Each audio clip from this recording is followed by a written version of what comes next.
Muy buenos días a todos y a todas. Soy Sophie Lebon, encargada de la misión universitaria en la Embajada de Francia. Muchas gracias por acompañarnos el día de hoy, este segundo día de nuestro evento Tu Doctorado en Francia. Seguimos entonces este día de conferencias temáticas con la segunda conferencia sobre el cambio climático y transición ecológica. Y quisiera recordarles, antes de iniciar, que pueden aprovechar del servicio de traducción simultánea y escoger el idioma que desea gracias al icono interpretación de Zoom.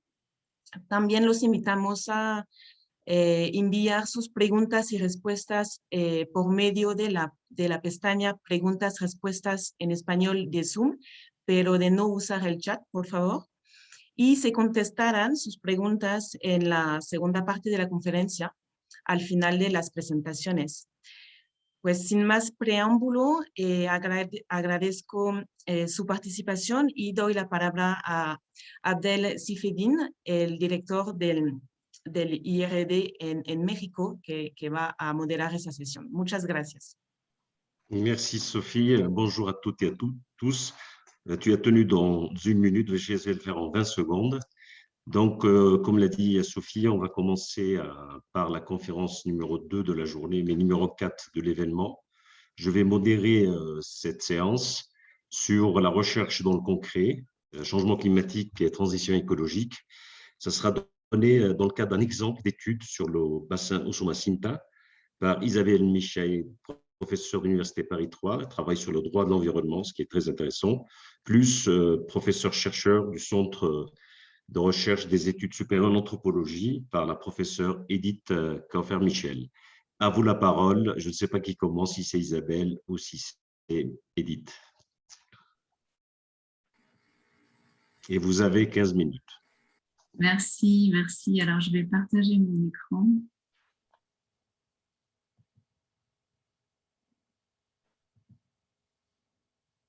Voilà, je pense que vous voyez maintenant l'écran. C'est très bien, Isabelle. Tu peux démarrer.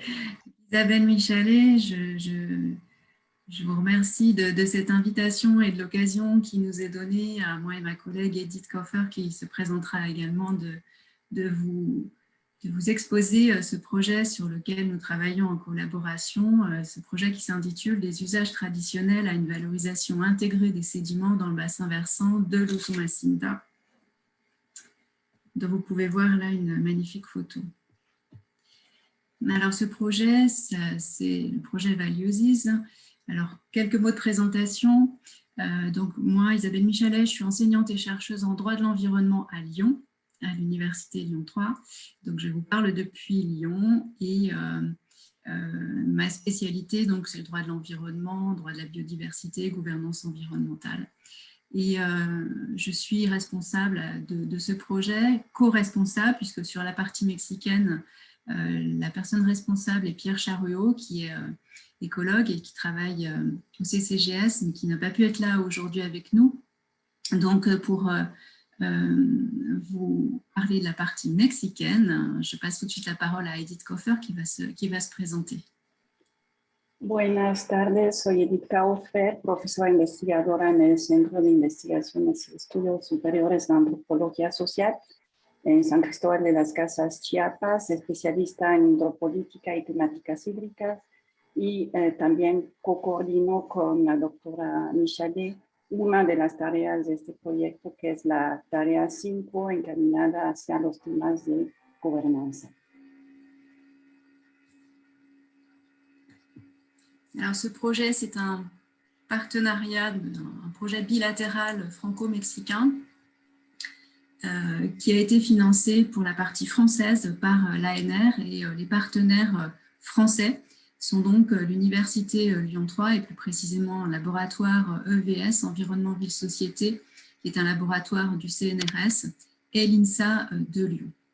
Du côté mexicain, je vais laisser la parole à ma collègue. Del lado mexicano, el proyecto está encabezado por el Centro del Cambio Global y la Sustentabilidad en el Sureste, y en el cual participamos otras dos instituciones que somos el Colegio de la Frontera Sur y el CESAS.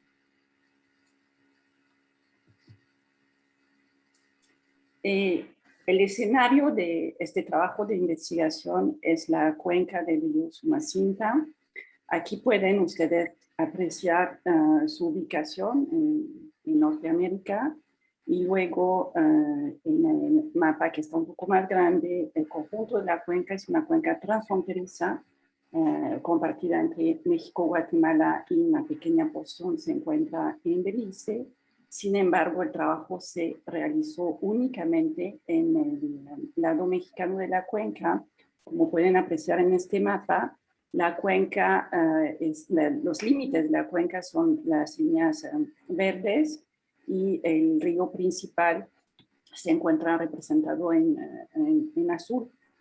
Cabe mencionar también en este mapa que pueden apreciar con los números y los cuadraditos verdes el número importante de áreas naturales protegidas en la cuenca. Y finalmente, los puntitos rojos eran en un inicio los sitios donde habíamos pensado hacer la recolección de sedimentos. Sin embargo, bueno, finalmente nos quedamos con los puntos que se encuentran en la parte más baja de la cuenca.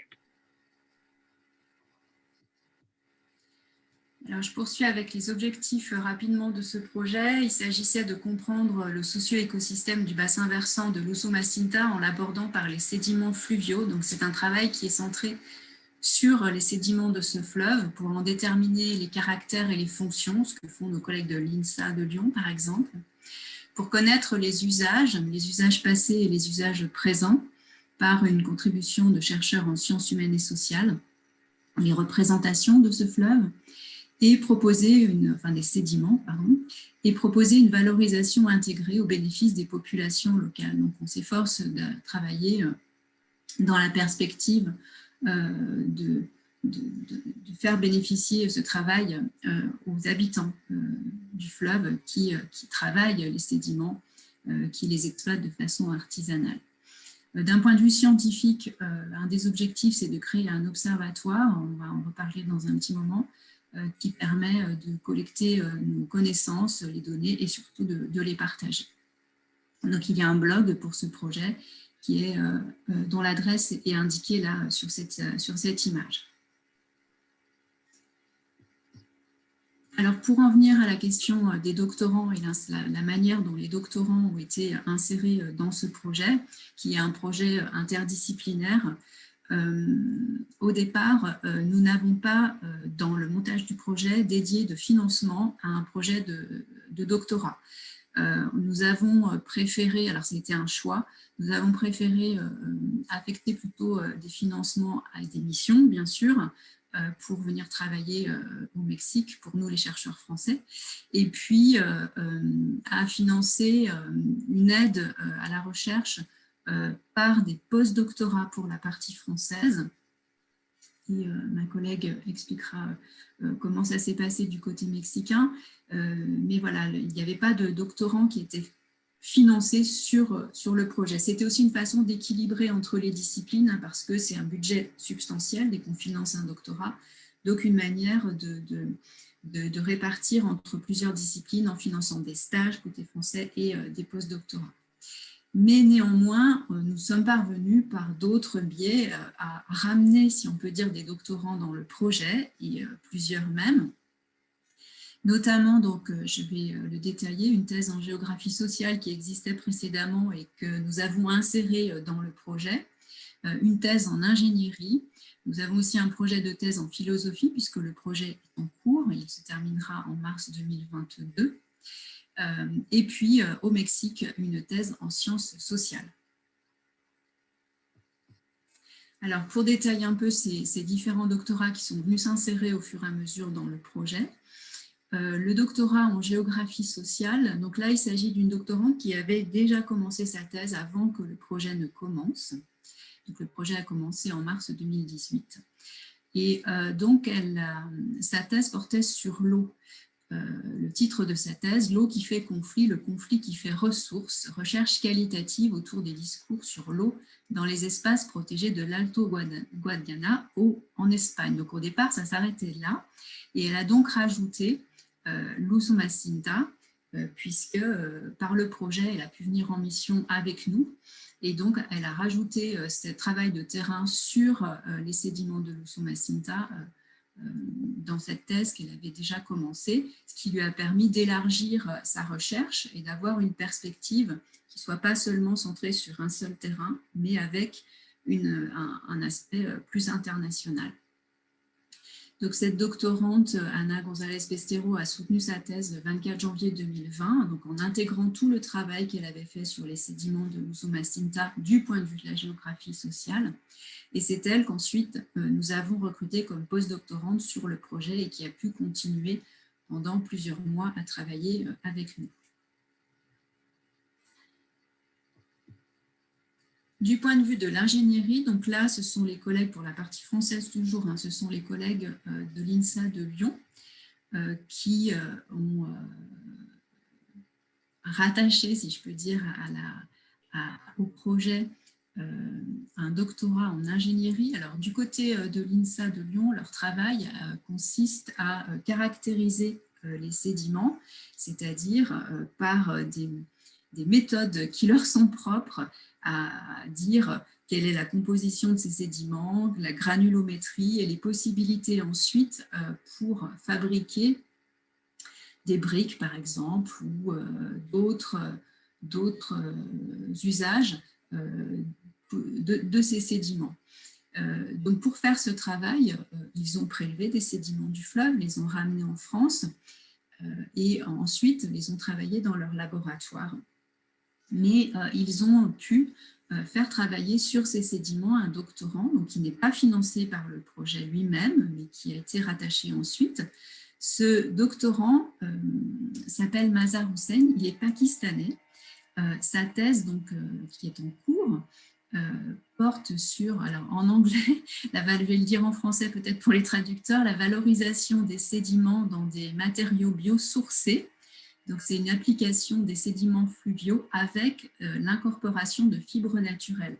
L'idée, c'est de fabriquer des briques crues ou des briques cuites à partir des sédiments du fleuve en incorporant des fibres naturelles, c'est-à-dire des fibres de canne ou des fibres de bananier pour consolider la brique en mélangeant avec les sédiments.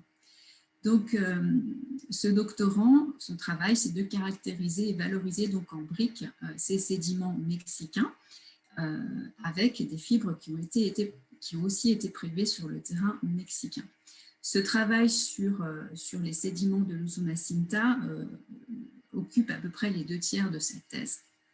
Alors, la particularité, quand même, c'est qu'il vient du Pakistan et qu'il travaille en France sur des sédiments mexicains, ce qui est vraiment, d'un point de vue international, je trouve une collaboration internationale, une réussite. Il est boursier du système Higher Education de Campus France, donc c'est le gouvernement pakistanais qui finance cette thèse qu'il réalise en France. Et cette thèse sera terminée en septembre 2022. Nous avons aussi en projet un doctorat en philosophie cette fois-ci, c'est aussi pour vous montrer la diversité des disciplines qui sont impliquées dans ce projet. Donc, par une étudiante que nous avons eue dans le cadre du projet en stage. Le stage était prévu, financé dans le cadre du projet, une étudiante de Master 2 éthique, écologie et développement durable, qui s'appelle Omiya Desmazes, et qui a fait un mémoire de Master 2 sur les valeurs et sédiments pour une approche pluraliste de la valeur à travers les relations humains-sédiments dans le bassin versant de l'Usumacinta, le cas de Jonuta au Tabasco. Donc, ce mémoire étant de très grande qualité, et cette étudiante elle-même ayant des qualités pour poursuivre en recherche, nous sommes actuellement en train d'essayer de construire un projet de thèse, enfin de trouver des financements. Le projet de thèse, il est bien avancé sur le thème de la valeur des relations entre les acteurs et les milieux aquatiques. Donc là, on est sur un projet de thèse qui commencera, si on l'espère, à l'automne 2021, et qui pourra s'inscrire dans le projet, qui continuera au-delà du projet. Voilà, je laisse maintenant la parole à ma collègue pour l'aspect mexicain. Del lado mexicano tenemos a Víctor Gallardo, quien es maestro en historia por parte de un programa conjunto entre la Universidad Autónoma de Chiapas y la Universidad de Ciencias y Artes de Chiapas, quien colaboró en el proyecto durante 2 años y bueno, al ratito tiene de hecho una evaluación sobre el protocolo de su tesis doctoral que está desarrollando en el Colegio de Michoacán. Apenas acaba de entrar al doctorado. El tema de su trabajo, hasta el momento, tiene como título Interacciones actores sociales Estado en la explotación de sedimentos en Climucipe, Tabasco, arenas de tensión entre formalidad e informalidad. Él tiene una beca de CONACYT, ya que el programa de su doctorado está inscrito en el PNPC.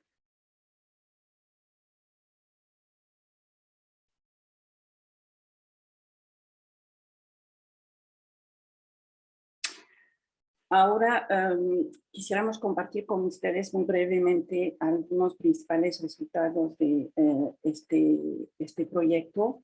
Pues en primer lugar, como pudieron apreciar, las becas, bueno, Isabel comentó que no incluimos dentro del presupuesto del proyecto becas para doctorantes, sin embargo, pues, pudieron ver que logramos incorporar a varios de ellos y eso fue gracias a este conjunto de becas obtenidas a través de fuentes de financiamiento paralelas en ambos países. Por otro lado, uno de los elementos importantes de este proyecto es que logró crear una serie de colectivos de investigación para el trabajo de investigación de jóvenes que resultaran atractivos en torno a nuevas temáticas y formas distintas de hacer ciencia. Aquí quisiera mencionar que, por ejemplo, los politólogos, los historiadores, los antropólogos poco han trabajado el tema de sedimentos. Son temas abordados por otras disciplinas y entonces eso ha sido como muy rico ver que los jóvenes de otras disciplinas se hayan interesado en ello. ¿No? Podemos hablar de semilleros, ¿no? Justamente de investigación para estos jóvenes. Por el otro lado, el hecho de haber podido construir un proyecto interdisciplinario, porque realmente pudieron notar que intervinieron diferentes disciplinas de diferentes ámbitos de las ciencias, nos llevó a tener como resultados abrir las fronteras de la ciencia en términos de cómo se relacionan las diferentes disciplinas y qué tipo de temáticas asociadas con el tema del agua en el contexto de una cuenca estamos trabajando. Y finalmente, uno de los elementos muy importantes es la construcción del Observatorio de los Sedimentos de Usumacinta, que implica hacer ciencia también para la sociedad.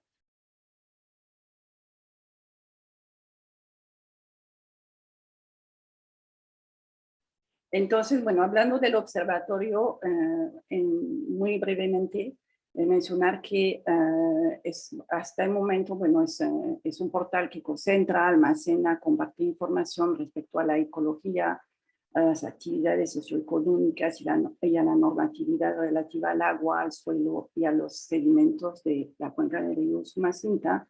Es un proyecto, bueno, es un componente del proyecto que todavía estamos trabajando.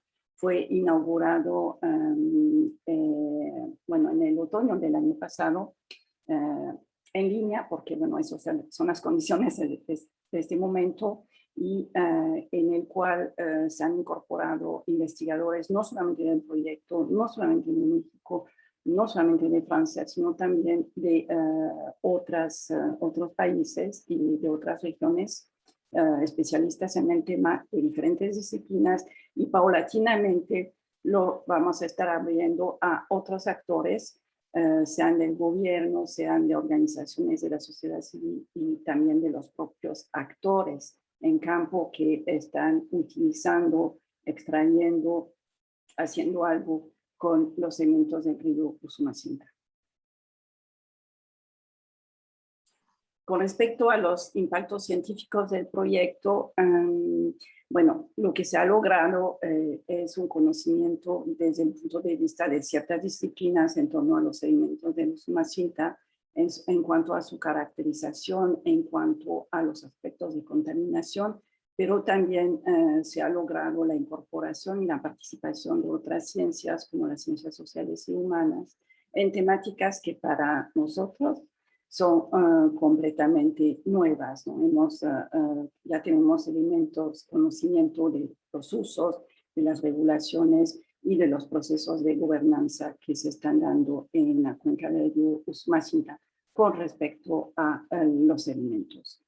Por otro lado, ya lo hemos mencionado, pero es importante insistir sobre ese punto. Uno de los principales impactos científicos es la construcción de una investigación completamente interdisciplinaria a partir de un trabajo de campo conjunto, donde hemos ido al campo los investigadores, los estudiantes de diferentes disciplinas, ¿no? Y eso ha sido como un proceso sumamente interesante porque no se ve lo mismo cuando uno está acompañado con colegas de otras disciplinas tan diversas. Finalmente, otro de los elementos también es lo que hemos logrado consolidar y bueno, empezar a construir a través del observatorio en cuanto a un grupo de especialistas que se dedica y se dedicará en el futuro a discutir los resultados del proyecto y bueno, ver cuáles iniciativas podemos seguir haciendo en materia de investigación y además dirigidas hacia la sociedad. Il vous reste une minute. Merci. Alors, très rapidement, les impacts institutionnels pour la partie française, c'est évidemment des relations de confiance entre les partenaires institutionnels impliqués dans ce projet, des relations scientifiques très solides entre les chercheurs du projet qui forment vraiment une communauté de chercheurs désormais, un soutien constant de l'ANR, donc la partie financée par la France, hein, qui nous aide et nous a accordé d'ailleurs une année supplémentaire pour ce projet, pour le terminer en raison de la situation sanitaire notamment. Mais néanmoins, des difficultés institutionnelles avec le CONACYT qui ont des conséquences sur les chercheurs français. Mais pour finir, je vais passer la parole à ma collègue pour terminer. Sí, entonces el lado mexicano desde nuestro punto de vista, y hablo aquí como ciudadana mexicana, bueno, ha sido una experiencia de trabajo compartido y de colaboración muy estrecha. Personalmente he participado en otros proyectos y este es un proyecto donde sí se logró la cooperación bilateral, interinstitucional y además interdisciplinaria, ¿no? Entonces, y además hemos trabajado con respeto de ambos lados, ¿no? Y eso es muy importante.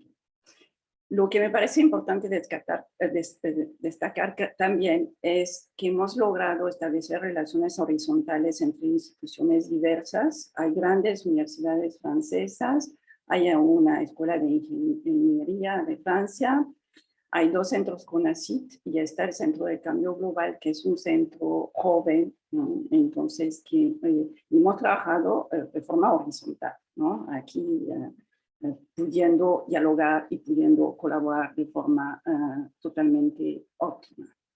El compromiso de los equipos de trabajo ha sido absolutamente maravilloso y sobre todo ha sido principalmente maravilloso en el contexto en el cual, como lo mencionó Isabel, hemos encontrado una serie de inconsistencias del CONACYT hace más o menos un año. Básicamente el proyecto está congelado en este último año por cuestiones burocráticas, ¿no? Y eso ha tenido obviamente consecuencias en el equipo mexicano y obviamente, como lo mencionaba Isabel, también en la relación bilateral, ¿no? Entonces aquí, a pesar de todo, hemos seguido trabajando. Hay gente que ha trabajado sin sueldo durante un año, cosa que en un contexto de pandemia fue muy difícil. Pero bueno, pues eso es un punto que hay que mencionar y que hay que resaltar porque consideramos, desde mi perspectiva, que una relación bilateral tiene que ser una relación donde ambos lados puedan cumplir de forma idónea los compromisos establecidos. Y con eso creo que terminamos. Creo que hay una foto. Y muchísimas gracias. Merci Isabelle, merci Edith. J'ai promis aux organisateurs de terminer à 9h30. J'ai plus ou moins 3 questions. C'est un projet exemplaire parce qu'il réunit une nouvelle approche qui est la science de la durabilité. Il réunit vraiment des expériences complémentaires avec une forte implication des sciences sociales, avec une forte implication des étudiants, des échanges qu'il faut encourager.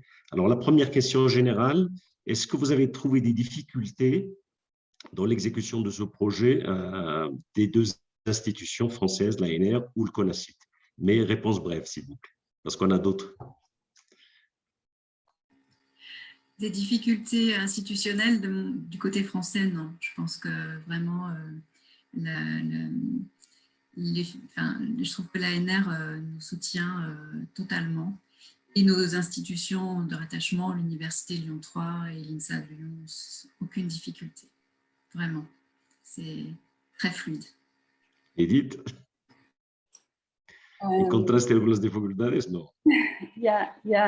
Bueno, ya lo hemos dicho, ¿no? Realmente el CONACYT nos ha quedado mal, así lo tengo que decir, con mucha pena. En el último año no hemos recibido financiamiento, no han sido evaluados nuestros informes y eso es un problema para nosotros, para el equipo mexicano, pero además es un problema que le estamos devolviendo al lado francés, donde el proyecto se dio una prórroga del lado francés y del lado mexicano no sabemos qué está pasando con él. Gracias, Edith. Yo voy a pasar una pregunta, je vais la traduire pour Isabelle. Le projet a utilisé dans sa conception de l'utilisation, la valorisation des sédiments et des fibres pour faire des ladrillos, comme dire, faire des briques. Est-ce que vous avez regardé d'autres matériaux de fibres, par exemple, tout ce qui est produit par la calabace?